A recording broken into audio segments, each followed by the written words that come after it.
मागच्या 8 ते 15 दिवसामध्ये जर आपण भूमिका बघितली असेल तर दिवस रात्र न बघता फक्त मराठा समाजाचा आणि मराठा समाजाचा प्रश्न सोडवण्यासाठी महाराष्ट्राभर गाव आणि तालुका जिल्ह्यासकट महाराष्ट्र संपूर्ण ठिकाणी फिरले। सर्व कार्यकर्त्यांनी आज महाराष्ट्रातले सर्व समन्वयक इथे आलेले आहेत एक मुखी महाराजांना पाठिंबा देण्यासाठी की यापुढची लढाई जी असेल महाराज आता निकालीची लढाई असेल, कारण आम्ही सर्वच काही गमावले, आता जे काय आहे ते जिंकण्यासाठी करायचे आणि त्यासाठी आज ही पत्रकार परिषद आज आपण इथे मुंबईमध्ये भरवली। ज्या पद्धतीने राज्य सरकारने मराठा समाजाच्या आरक्षणाची जो खेळखंडोबा केला, राज्याने केंद्रावरती सांगायला टाकायचं, केंद्राने राज्यावरती टाकायचं आणि सर्वात फरक टाकला तो माझा सामान्य मराठा। इतकी वाईट इतकी दयनीय परिस्थिती या महाराष्ट्रामध्ये मराठा समाजाची याच्या अगोदर कधीही झाली नव्हती। आणि ज्या पद्धतीने राज्यकर्ते आपल्या राजकारणामध्ये मजूर झालेले आहेत, त्यावेळी कोणीतरी उभं राहून मराठा समाजाच्या पाठीमागे उभं राहणं आवश्यक होतं आणि राजे पहिल्यांदा पुढे आले आणि सांगितलं की मराठा समाजासाठी यापुढे काही असेल तर हे छत्रपती संभाजीराजे तुमच्यासाठी असतील आणि त्याला पाठिंबा देण्यासाठी संपूर्ण राज्यातलं समन्वयक सर्व जमलेले आहेत। तुम्ही बघू शकता प्रत्येक जिल्ह्यातून तालुक्यातून आलेले सर्व समन्वयक इथे आहेत। काही लोक कोविडच्या कारणास्तव येऊ शकले नाहीत, काहींना आम्ही सांगितलं येऊ नका, कारण परिस्थिती देखील गंभीर आहे। या परिस्थितीमध्ये पुन्हा आक्रमण करायचं आहे ते पण स्वकीयांवरती, आपल्या सरकारवरती, सरकारच्या विरुद्ध जायचंय। राज्य सरकार केंद्र सरकार आमच्याच मागण्या मान्य करण्यासाठी आम्हाला भीक मागावी लागते, इतकी दयनीय अवस्था या महाराष्ट्रामध्ये करून ठेवली आणि त्याला चोख उत्तर आम्ही येत्या काळामध्ये देणार आहोत। आज सर्व तुम्ही प्रतिनिधी इथे आलेले आहात, सर्वजण आता महाराष्ट्र या देशभर आज या पत्रकार परिषदेकडे लक्ष देत आहेत। होणाऱ्या भूमिकेसाठी आणि जी भूमिका राज्य सांगतील त्याप्रमाणे चालण्यासाठी आम्ही इथे सर्व कार्यकर्ते तत्पर आहोत। सर्व लोकांनी एकत्रित येऊन पुढचा लढा देणं आवश्यक आहे आणि त्यासाठी आज ही मुंबईमध्ये पत्रकार परिषद आज आपण घेतलेली आहे। मी पुन्हा एकदा सर्वांना विनंती करतो की मी राजेंकडे याच्या पुढे सर्व सूत्र राजेंकडे समोर देतो आणि राजेंनी पत्रकार परिषदेला सुरुवात करावी अशी मी विनंती करतो। जय भवानी, जय श्री। माईक घ्या कर तो पण ठेवायचा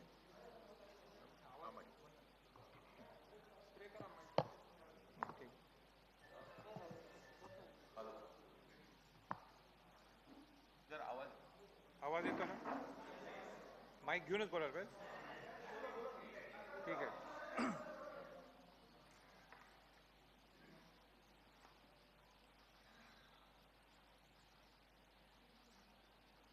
माझं मनोगत सुरू करायच्या अगोदर मी स्पष्टपणे सांगू इच्छितो,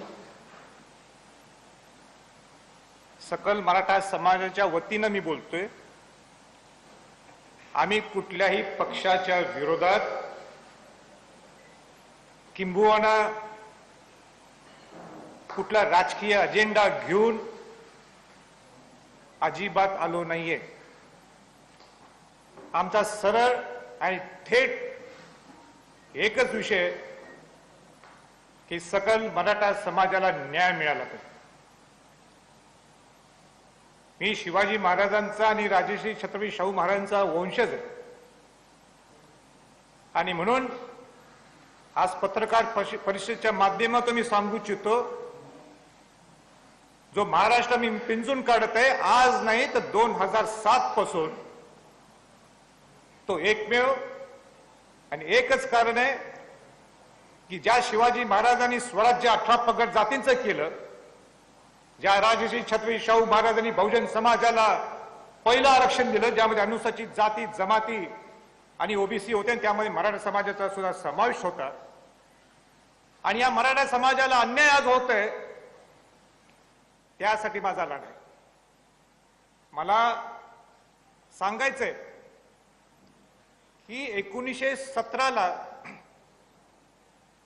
राजश्री छत्रपती शाहू महाराज खामगावला गेले होते, विदर्भामध्ये मराठा शिक्षण परिषद होती त्यावेळी, केव्हा 1917ला। आणि शाहू महाराज त्या भाषणात काय बोलले त्याच्यावर मी बोलत नाही, पण एकच लाईन शाहू महाराज म्हटले की मी मराठ्यांचं नेतृत्व करत नाहीये, मी शेतकरी म्हणून आलोय, मी शिपाई गडी म्हणून आलोय, आणि म्हणून या मराठा समाजाचा आज मी नेतृत्व करण्यासाठी तो उभा नाहीये, त्यांच्या वतीनं मी त्यांचा शिपाई आहे, आणि शिपाई गडी म्हणून मी आज इथं तुमच्या समोर आलोय. मला स्पष्ट सगळ्या बंधू भगिनींना सांगायचं आहे, मराठा समाजातल्या लोकांना, की जस्टिस गायकवाडांचा अहवाल हा अवैध ठरलाय. आपला कायदा हा रद्द झालाय. आपण एसीबीसी मध्ये मोडत नाहीत. आता आपण सामाजिक मागास राहिलो नाहीये, हे स्पष्टत्व आपल्याला समजायला पाहिजे. सर्वोच्च न्यायालयाने आपल्याला फॉरवर्ड क्लास, डॉमिनेटिंग क्लास असं संबोधलं गेलं.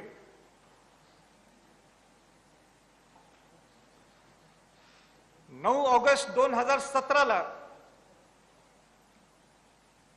मी आझाद मैदान मध्ये स्टेजवर गेलो. ज्यावेळी मराठा समाजाच्या स्टेजवर कोण जात नाही त्यावेळी मला सांगण्यात आलं की तुम्ही जाणं गरजेचं आहे, कारण का तिथं अनेक गोष्टी होणार होत्या ज्याच्यात जाती विषमतामध्ये वाढ होणार होती, ज्याच्यात मराठा दलित, मराठा ओबीसी, हिंदू मुस्लिम वाद होणार होता. म्हणून मी नाइलाजाने त्या स्टेजवर गेलो आणि माझी नम्रता दाखवली. आणि आजही मी त्या सगळ्या शिवभक्तांना मी हृदयापासून आभार व्यक्त करतो, कारण का ते सगळे माझं ऐकून परत गेले आपापल्या गावी. 50 लाख कमीत कमी लोक त्या आझाद मैदानावर आलेले. तशीच परिस्थिती परवा निर्माण झाली. सर्वोच्च न्यायालयाचा निर्णय, तो सर्वोच्च निर्णय, आपण त्याला चॅलेंज करू शकत नाही. आम्ही दुखी झालो, पण त्यावेळी सुद्धा मी सामंजस्यपणाने भूमिका घेतली आणि एक शब्द वापरला की उद्रेक कुणी करायचा नाही. कोरोनाची महामारी हा फार मोठा योद्धा आपल्या समोर आहे. आपण जगलो तर आपण लढू शकतो, आणि म्हणून मी सामंजस्यपणाने भूमिका घेतली. अनेक लोकांना वाटलं की ही संभाजी छत्रपतींची ही मावळ भूमिका का, तिथं तर जोरात भूमिका घ्यायला पाहिजे होती सरकारच्या विरोधात. आणि म्हणून परत एकदा मला सांगायचंय की मी त्यावेळी छत्रपतीच्या घराण्यात माझा जन्म झाला म्हणून त्या पद्धती माझी भूमिका होती. पण हे भूमिका घेतल्यानंतर लगेच 1-2 दिवसात या पक्षातल्या त्या पक्षातल्या लोकांचे आरोप, ह्याचा आरोप वेगळा, त्यांचा आरोप वेगळा, हा यांच्यावर बोट दाखवतो, ते तो त्यांच्यावर बोट दाखवतो. सत्ताधारी म्हणतात की पूर्वीचा कायदा खराब होता म्हणून ही परिस्थिती निर्माण झाली. विरोधातले आता लोक म्हणतात की हिनी बाजू बरोबर मांडली नाही म्हणून आमचं नुकसान झालं. आमच्या सगळ्या समाजातल्या लोकांना तुमच्या भांडणात काही घेणं देणं नाहीये. आम्हाला एकच घेणं देणं आहे, ते मराठा समाजाला तुम्ही न्याय मिळवून द्या. जो न्याय शिवाजी महाराजांनी मिळवून दिला, तो न्याय शाहू महाराजांनी मिळवून दिला, तो न्याय मिळवून आम्हाला द्या. बाकीचं आम्हाला काही घेणं देणं नाही. हीच भूमिका होती आमची. तुम्ही आजही लोकांना वेटीस धरू नका. तुम्ही खासदार, आमदार, मंत्री आहेत ना माझ्या सकट, आपण समाजाला काय देऊ शकतो.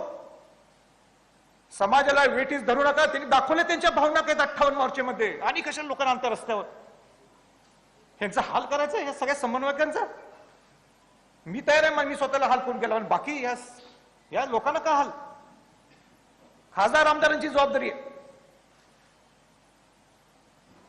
आणि म्हणून त्या दिवशी मी नाशिकमध्ये, जी माझी भूमिका नाहीये, माझा मूळ स्वभाव नाहीये, मी आक्रमक होतो.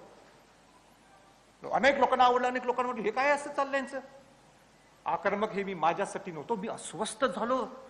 हे सरकार आणि सरकारच्या बाहेर मधले लोक, विरोधातले लोक हे असे कसे वागायला लागलेत. समाजाला न्याय द्या, पर्याय द्या, ही माझी भूमिका होती. आणि म्हणून पूर्ण आम्ही समाजातल्या सगळ्या लोकांनी ठरवलं की राजे, मला म्हटले तुम्ही महाराष्ट्राचा दौरा करा, समजून घ्या. तिथं आम्ही गाडी अभ्यासकांना भेटलो, इतिहास आपल्या कायदे तज्ञांना भेटलो. पूर्ण महाराष्ट्रात दौरा 3-4 दिवसात जेवढं होईल अजून मी करणार आहे. उद्या प्रकाश आंबेडकरांना सुद्धा भेटणार आहे. अनेक लोकांच्या सगळ्यांना भेटीगाठी सुरू केल्या, भावना समजून घेतल्या.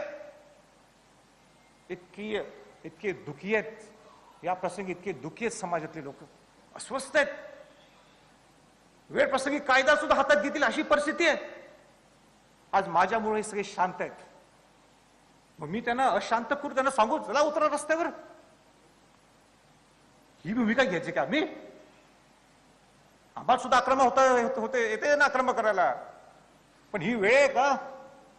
किती वर्ष, किती किती म्हणजे किती वर्ष आपण त्यांना लोकांना त्याचा यूज करायचं? मला सांगा, हे जे मोठे 30% जे श्रीमंत वर्ग आहेत समाजातले, मराठा समाजात, ते येतात का रस्त्यावर? कोण नाही. हे 70%च गरीब माणूस येतो. ह्याच्या पुढे नाही चालणार आणि चालून देणार नाही आम्ही कोणच चालून देणार नाही. म्हणून पर्याय काय ती द्यायला पाहिजे. आणि मी आपल्याला सांगतो, मी म्हटलं होतं त्यावेळी, मी म्हणजे जे सगळे कायदे तज्ञ असतील, आमच्यातले जे हुशार लोक असतील, या सगळ्यांनी 3 पर्याय काढलेले आहेत. पण आमच्याकडं काय अशी काही यंत्रणा नाहीये की फार कायदे तज्ञ आमच्याकडे. जेवढं शक्य आम्ही ते केलेलं आहे. आता मुख्यमंत्र्यांची माझी ती चर्चा झालीच. तिथं अटॉर्नी जनरल कुंभकोणीशी बोललो, अशोकराज चव्हाण होते, सगळ्यांना सांगले हे 3 पर्याय. देवेंद्रजींना सकाळी बोललो पर्याय, त्यांना सुद्धा सांगले 3 पर्याय. आता कोण नाही म्हणतात मी बघतो. आणि त्यांनी मान्य केले. ते बंधूंना तुम्हाला मुद्दाम सांगायचं, मी मगाशी प्रेसला सांगितले, सगळ्यांनी ते पर्याय मान्य केले. सत्तेतल्या लोकांनी सुद्धा आणि जे विरोधी पक्षातले सुद्धा. बघा, मार्क माय वर्ड्स, जे मी सांगितलेत पर्याय ते त्यांनी मान्य केले आणि त्याच्यानंतर काही बदलले तर जबाबदार तेच असतील. तर मी पर्याय वाचून दाखवतो. तसं मी ऑफेंडच बोलतो, पण शक्यतो वाचून दाखवतो. त्यांनी जस्टिस भोसलेंची समिती स्थापन केलेली आहे. 31 तारीख डेडलाईन आपण त्यांना दिलेली आहे. कारण का 4 तारखेला जर त्यांना रिव्ह्यू पिटिशन फाईल करायचं असेल तर 4 तारीख आहे. पण कोविडच्या मुळे ती तारीख पुढे गेलेली आहे. म्हणून मी त्यांना सांगितलेलं आहे, गडबड करू नका. जे काय तुमचा रिपोर्ट आहे तर फुल प्रूफ. उद्या परत म्हणाल नको की हे राहिलं ते राहिलं. नेहमी मी सूचना देतोय, नेहमी सारखी कारण त्यांना सांगतो, बाबा हे दुरुस्त करा. पण नाही ऐकलं. आता मला कोणाची चुका काढायची नाही. आपला पर्याय काय त्याच्यावर आपण लक्ष केंद्रित करायचं. तर पहिला पर्याय हा म्हणजे तुम्ही रिव्ह्यू पिटिशन फाईल करायला पाहिजे. ती रिव्ह्यू पिटिशन फाईल करताना मी सांगितलं, ती उगाच लोकांना दाखवण्यासाठी नको, फॉर्मॅलिटी म्हणून. फुल प्रूफ आम्हाला पाहिजे. रिव्ह्यू पिटिशन हा पहिला पर्याय राज्य सरकारचा, हे राज्य सरकारचा पर्याय. दुसरा पर्याय, जर का रिव्ह्यू पिटिशन आपण धरू, जर ते टिकलं नाही तर आपल्याला दुसरा पर्याय आहे हा क्युरेटिव्ह पिटिशन. जो अवघड आहे, अपवादात परिस्थिती ते करावं लागतो, तो लास्ट हे आहे, शेवटचा तो असतो जो राज्य सरकार करू शकते. पण तिथं सुद्धा तयारी असल्याशिवाय तुम्ही पुढे जाऊ शकणार नाही. राज्याकडे हे 2च पर्याय ह्या मिनिटाला. चौथा एक पर्याय आहे त्यांचा, किंबहुना तिसरा, त्या तिसरा मी नंतर येतो. पण हे 2 पर्याय त्यांच्या हातातले. रिव्ह्यू पिटिशन, ते नाही टिकलं तर क्युरेटिव्ह पिटिशन. आता जो सेंट्रल गव्हर्नमेंटकडे आपण हा विषय जाऊ शकतो, म्हणजे मी जे मनापासून म्हणायला लागले किंवा या 2-1 महिन्यात म्हणायला लागले, ही जबाबदारी राज्याची आणि केंद्राची आहे, दोघांची आहे. माझं तुझं करून काय उपयोग नाहीये. आपल्याला इथं नवरा बायको म्हणूनच राहायचंय. जो सरकारमध्ये आहे तो आणि जो सरकारमध्ये नाही तो, आपल्याला एकत्रच राहायचंय, एका कुटुंबातच राहायचंय. जर मराठा समाजाला न्याय द्यायचा असेल, तुम्हाला एका कुटुंबासारखं वागावं लागणार, आवडो की न आवडो. आणि ज्याच्यासाठी मी आहे, त्यासाठी मी आहे किंवा ते छत्रपती घराण्याचा वेटो वापरू. तर वेटो म्हणजे काय पूर्वीसारखा वेटो नाहीये. आता वेटो म्हणजे काय, गोड बोलून सगळ्यांना एकत्र आणणे, हा वेटो आहे. तर तिसरा पर्याय काय आहे की 342A आर्टिकलच्या 342A च्या माध्यमातून तुम्हाला आपलं प्रपोजल हे सेंटरकडे देऊ शकता. ते कसं देऊ शकता? राज्यपालांच्या माध्यमातून. आता राज्यपालांना हे भेटले, पण राज्यपालांना नुसतं भेटून काही उपयोग नाहीये, पत्र देऊन उपयोग नाहीये.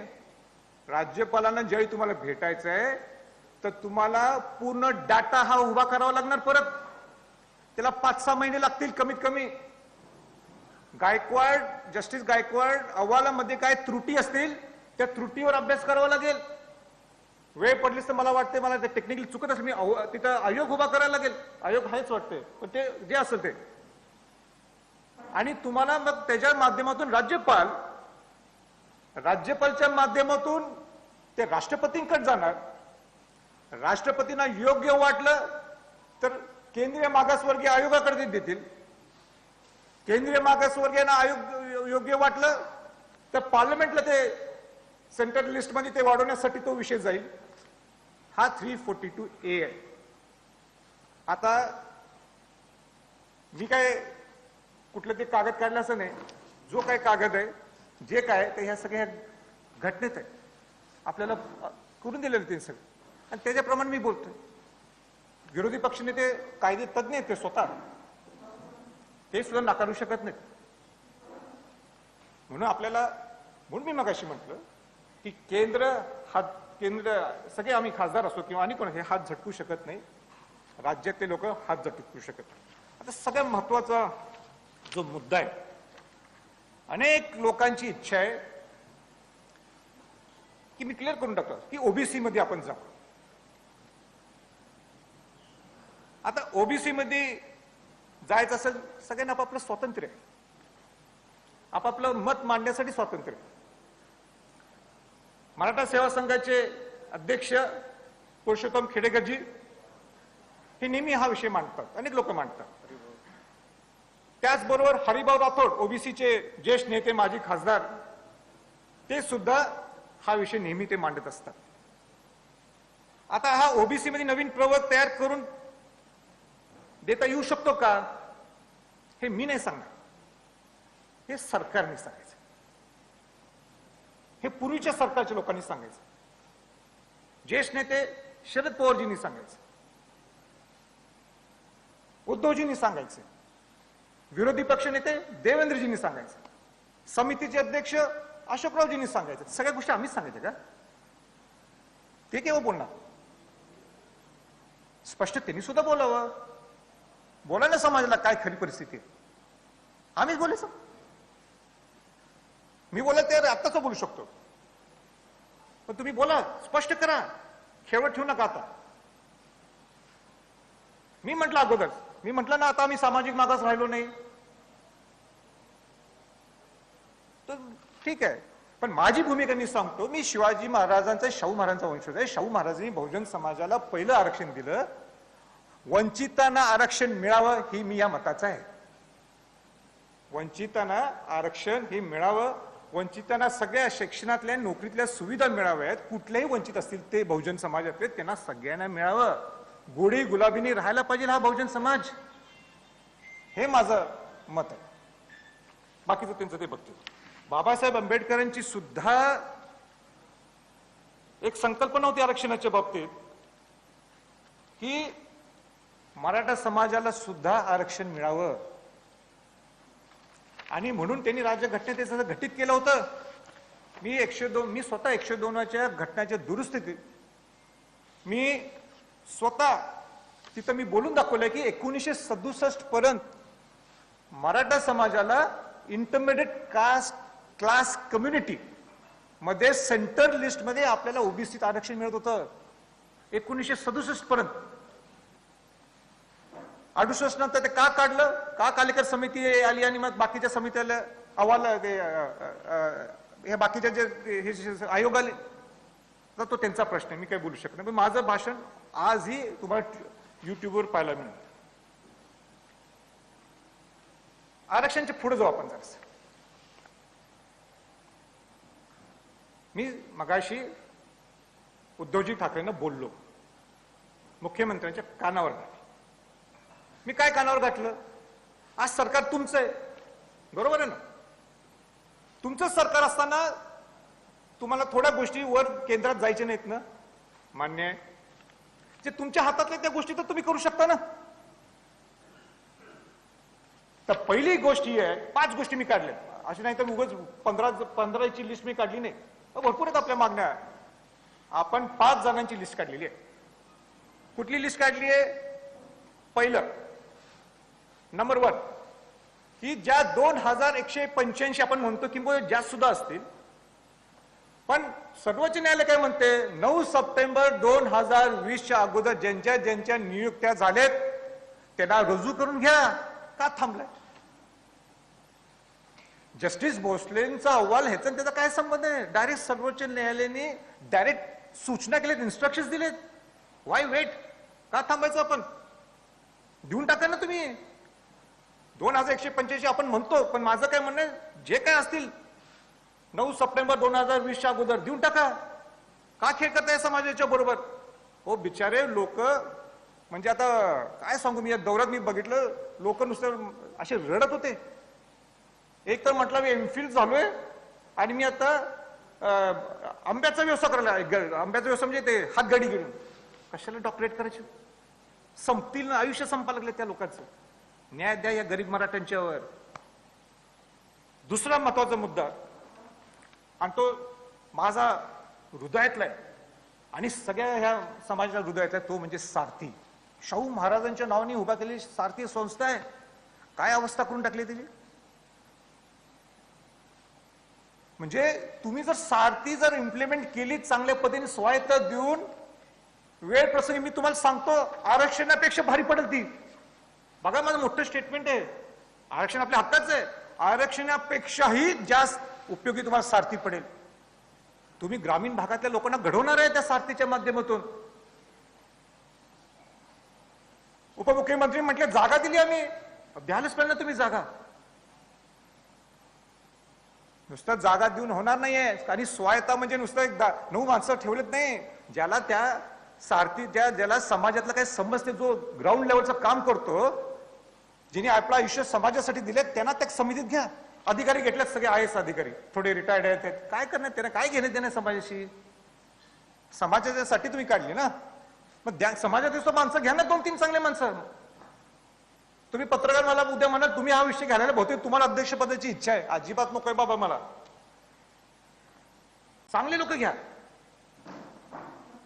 हा माझा आहे. सारथीसाठी कमीत कमीत 1000 कोटी रुपये तुम्ही द्यायला पाहिजे.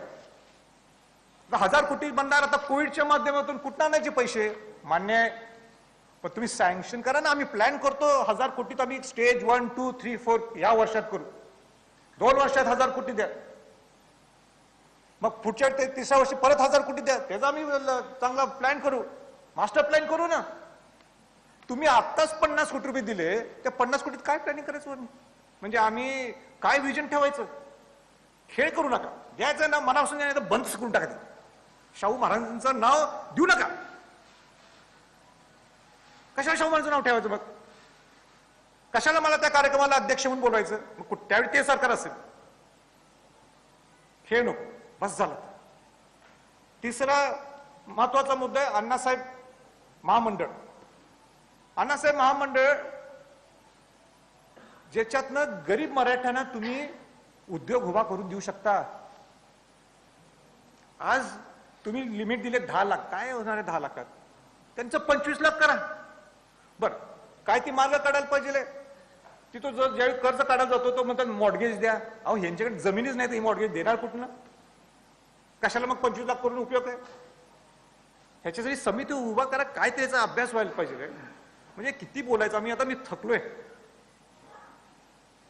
म्हणून अण्णासाहेब पाटील महामंडळाचं सुद्धा परत त्याची उभारणी व्हायला पाहिजे, हे मी सुद्धा मुख्यमंत्र्यांच्या कानावर घातलेलं आहे. तिसरा, वसतिगृह तुमच्या हातातले.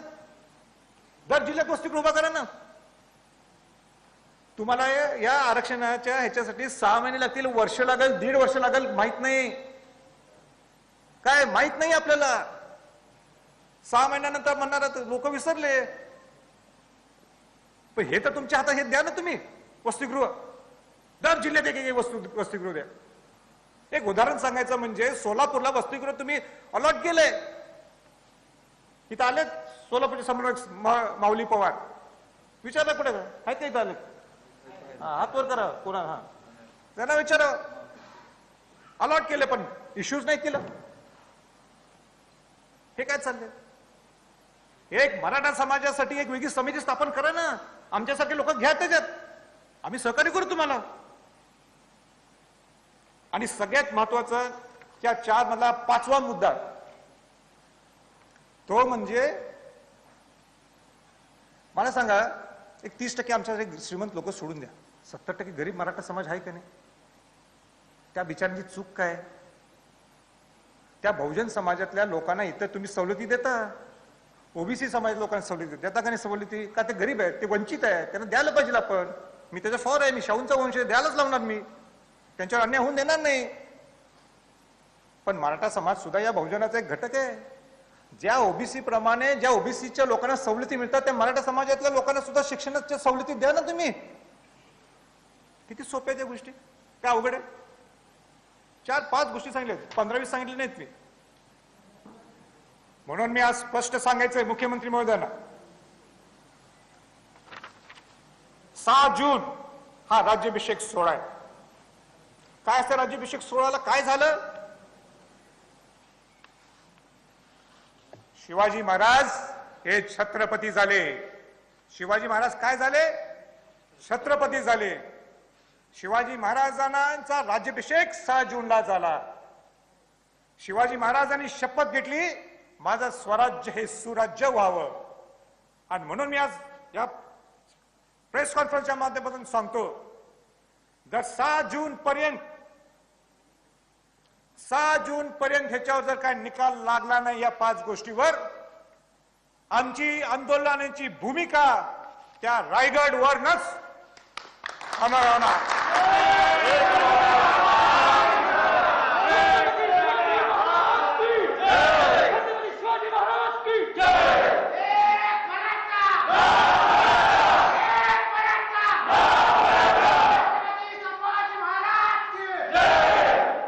शिवाजी महाराज इथं असले असते, राज्याभिषेक सोहळा असला असता, राजसदरवर शिवाजी महाराज असले असते या मिनिटाला, तर शिवाजी महाराजांनी आपल्या मावळ्यांना असं टाकलं असतं का?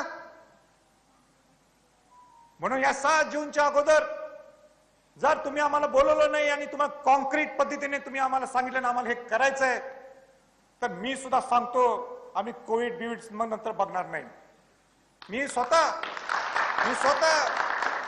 5 मेला मी मोठा 5 जूनला नाही 5 मेला त्यावेळी हा निकाल लागला,